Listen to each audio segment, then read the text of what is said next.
जब भी भारत के किसी भरोसेमंद दोस्त की बात होती है तो रूस का नाम सबसे पहले आता है। लेकिन क्यों? ऐसा कौन सा कारण है कि वैश्विक पटल पर बदलते रिश्तों के बीच भारत और रूस की दोस्ती हमेशा मजबूत रही? तो आइए इतिहास में लिखे भारत रूस की दोस्ती के कुछ पन्नों को आज पलटा जाए। कई वर्षों तक आर्थिक और सैन्य मोर्चे पर सोवियत संघ की मदद से भारत को यह विश्वास हो गया कि सोवियत संघ उसका मजबूत सहयोगी है।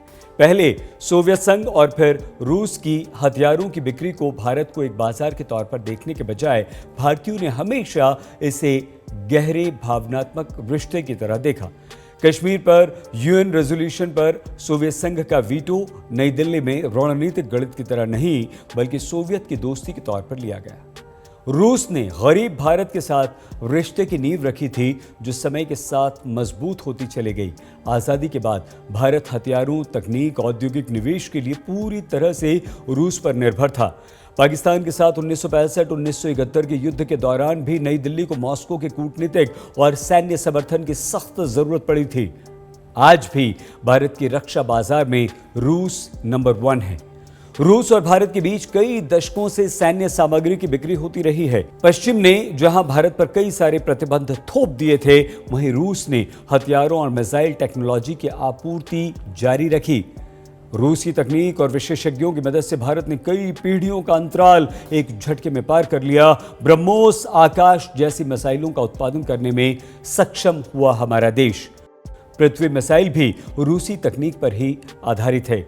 अधिकतर देश जहां अपने हथियारों के पुराने वर्जन्स का निर्यात करते हैं, वहीं रूस ने अपवाद के तौर पर भारत को Sukhoi Su-30 MKI jet fighter विमान दिया। इसके Su-27S से ज्यादा अत्याधुनिक भी ये है।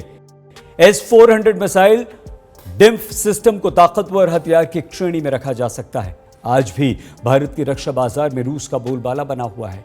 रूस ही इकलौता ऐसा देश है जो भारत में अपने भविष्य की जरूरतों को 5वीं पीढ़ी के stealth fighter Sukhoi PAK-FA, nuclear submarines और एयरक्राफ्ट कैरियर को पूरा कर सकता है।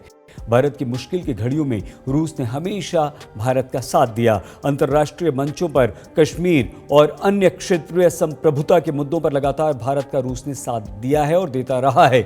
बदले में भारत ने भी अपने रिश्ते को मजबूती से निभाया है।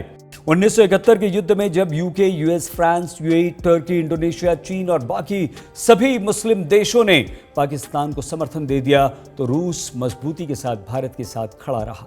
पाकिस्तान में अपने ही बंगाली नागरिकों की हत्या पर भारत को युद्ध लड़ने के लिए मजबूर होना पड़ा।